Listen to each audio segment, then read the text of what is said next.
What's up, everyone? It's a knife style here, and today I'm going to be doing my first impressions on the Spyderco Manix 2.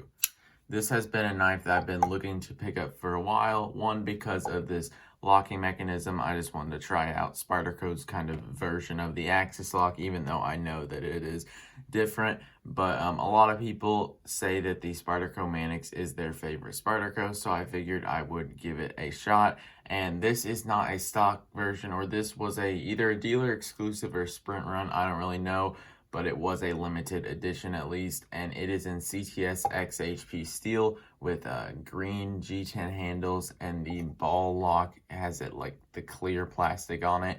And I'm thinking about maybe customizing this knife out. I'm thinking about getting some micarta scales, the Flytanium ball cage, whatever it's called, and then maybe getting the blade reground. I don't really know. It would kind of be an expensive project, but I think this knife is pretty cool. And not that the blade really needs a regrind, so I might not end up doing that, but it does seem like it would be cool to have a Manix that just cuts very, very well. But anyway, enough about that. Let's get into the knife. So the size of the Manix is just a very good size in general. I don't really do size comparisons that much, but let me just throw some up here really quick. Here is a PM2. So lining them up at the pivot, the blades are, PM2 blade might just be a little bit longer and the handle is a little bit longer. Let me get out a small Sabenza. I know it's kind of a weird comparison, but one thing I want you guys to keep in mind is the blade length on these two. And this is one thing I noticed, but the blade length is just about the same, and so that is a good thing. But you obviously do have a lot more comfortable grip on the Manix. But enough about that. Let's get into, I guess I could talk about the looks. This model, the green's not my favorite color. I mean, it's okay. I don't really have many thoughts about it. I think it is cool that the ball lock is clear, but I feel like it would just look a lot more normal to have, like, I don't know, a satin ball lock. And also the blade is pretty simple. So I really don't have much to say about the looks, but onto this blade. So CTS XHP, I have not really done much with this steel, but I feel like it's a steel that I'm really gonna like. It's a stainless steel. I've heard that it sharpens up really well, and I found out this about myself, that I really like steels that sharpen up well. I like S35VN, I like 154CM, VG10, also S30V sharpens up pretty good too. And so those are kind of my favorite steels. Yes, it's not really hard for me to sharpen these really high carbide steels, but I like knives that are really easy to strop back. And so I feel like XHP is going to be one of those steels that I really enjoy. And I bet that it's going to be one of my favorite steels by the end of me getting a bunch of use on this knife. But I did buy this off the secondary market, and so this guy already put his edge on it. I believe it's a KME edge because it looks pretty flat. Yeah, I haven't really done much with it, but I will plan on sharpening this. I just haven't really decided if I'm going to get a regrind or not, because I don't know. I wouldn't want to sharpen it and then get it reground. Not that it really makes any difference, but I don't really even know what I'm saying at this point. So let's get on to the, oh wait, I forgot to do a thickness behind the edge measurement. I believe I already measured this one in a past video, but at least I want to do that for the people watching this specifically and maybe didn't watch my other one. So it's about 21 thousandths behind the edge. That's what I'm getting right there. That's pretty average for a Golden Colorado Spyderco. And then the stock thickness is 118 and a half thousand. So sorry, my calipers measure to a pretty specific decimal point, so it sometimes confuses me. But yeah, the blade thickness behind the edge, obviously I'd like it to be thinner, but it's not anything out of the ordinary for Spyderco. On their Taichung models that I've been getting, they've actually been thinner behind the edge. Like the Gale Bradley 2 here is 10 thousandths. The Sage 5 lightweight is like 15 thousandths. And so I was maybe hoping this would be thinner, but I think that on their golden models, at least on their basic standard size ones, they usually come in at around that 20 thousandths mark.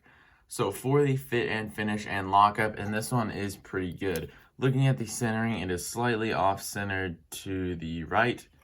And then blade play, zero blade play on this whatsoever. I guess I'll talk about the action now. It drops shut very nicely. You know, I have been breaking this in over I think it's been 2 weeks that I've had this knife, but I haven't used it all that much. So that's why it's just a first impressions video right now. The lock was pretty hard to pull back and was kind of tiring to my fingers, I guess. But now it is broken in and it's very easy, and it also drops shut too, so that is cool. I'm very impressed with the action on this. And talking about the lockout, this lock is very cool, and I feel like it's one of the best locks on the market, and I wish Spyderco would use more of it. So basically what it is, I'm going to try and get this on camera, but in here there is, I don't really know if this is showing up. Sorry about this, but there's a coil spring that basically operates like the Benchmade Anthem, if you guys have ever seen that, and it's pretty much just the benefits of an axis lock without the negative of the Omega springs breaking, which is cool. And as you can see how this lock works, there's a tang here and a tang in there, and this tang is going to hit on this kind of stop bar here, while the other tang is going to be in front of where this ball lock goes. So I think it's really cool to watch, but as you can see, there it is going, and there that locks it up in there. And so what it's doing is this lock is keeping the blade from going down, while the stop bar is keeping it from going up. And overall, this is just a very strong locking mechanism, and also very easy to operate one-handed. And so I really like locks like this. I don't know. You know, sometimes it feels like a lock, it's like, all right, the stronger it is, the harder it is to operate. This one is cool. And now if you know me, you know I really do not care about the strength of a lock. As long as it doesn't fail with hand pressure, I'm pretty much good. But it's one of those things where it kind of makes me nerd out a little bit, and I think it is cool to see a lock so strong on a folding knife. Now on to the ergonomics of this knife, and they are very good, minus one thing, but overall the ergonomic lines are great.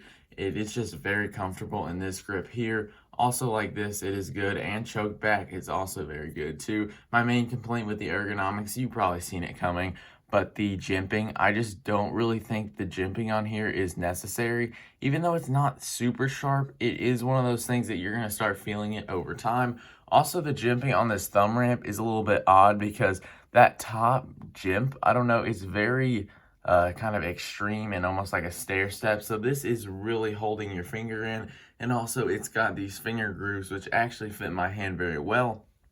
But what I'm talking about is I don't think this jimping is necessary, because honestly this knife is not going anywhere in your hand, and I can see the jimping here, I can see the jimping here, but I really don't see that jimping on the back being very useful, and really all I really feel like it's doing is being a little bit uncomfortable. But it's one of those things where I don't think they're going to change it because this knife has been out for a while, but I do think it would be more comfortable without that jimping. But it's not horrible like this in a hammer grip and in this little saber grip. Also, the pinch grip is very good. I really like this knife in a pinch grip. It feels great. But overall, my main complaint with the Ergos is that little bit of jimping there, or I guess a lot of jimping. I just don't really see how necessary it is, because if this knife, let's say you were stabbing something and there was the risk that your hand could slip up on it, let's say you're choked up too, your pointer finger has to go up here. There is jimping blocking that, and also your middle finger has to go up there too. So maybe your pointer finger slips off, that gets cut, but there is no way that you are ever going to slip up your whole hand on this knife. So I don't really think that jimping is all that necessary, but it is what it is. So let's move on to the carry of this knife. And the carry on this, it's actually very good. It is a little bit wide in the pocket, which isn't that much of a problem for me, because I usually just have my knife and my wallet in my pocket, and my wallet's pretty big, so, or it's not really big, but you know, it's easy to grab onto, more than like a Swiss Army knife floating in the bottom of your pocket. I don't know, but basically this is a little bit wide in the pocket, but I think that this pocket clip is very well done by Spyderco. That is literally the best they could possibly do with it, and I really do like this Spyderco stock clip. I feel like it works a lot better than people give it credit for. And if you get a Manix and you switch it out to a deep carry clip, I mean, obviously there's nothing wrong with that, but I don't really think that it is necessary on this knife. And so I really do like to see that. Sometimes it's honestly on some Spyderco models, it's kept me from buying the knife, knowing that I'm going to have to buy the knife and then buy an extra $25 deep carry pocket clip. For example, the Para 3 is one of those knives. And obviously, I'm probably going to get a Para 3 soon enough. I don't really know what I'm saying, but it's one of those things where I wish that they would. They've said that they don't want to put out the business of their aftermarket retailers, and I can respect that. But I would like to see them at least change their pocket clips at least to look like this, because people who want a deep carry clip will still put it on there. But right now, this is perfectly fine for me, and I think that it works great in the pocket.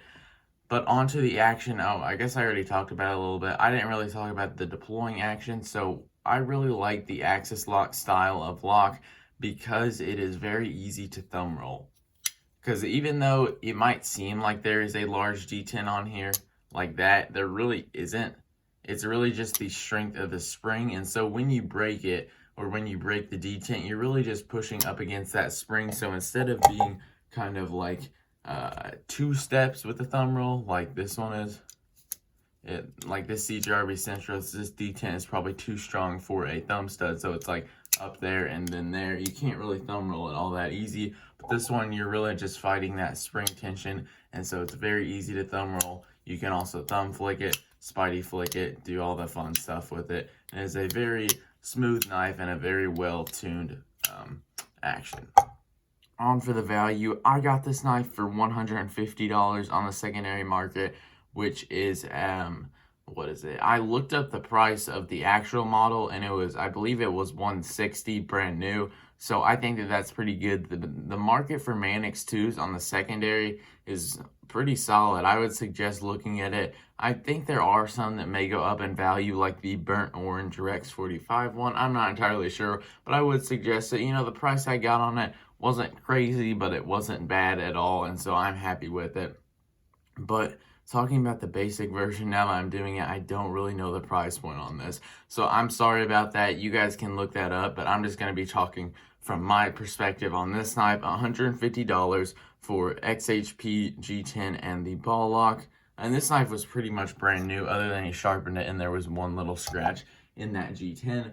But compared to a PM2, where the stock version is around that 160 mark, I think that that's a great deal, because I like, I might do a comparison between these two. Yeah, I like the Manix so far. It would be cool to see a comparison between them, but so far, I like the Manix more. And so I think that I got a pretty good deal, and I think that the S30V version of this knife is on the cheaper side.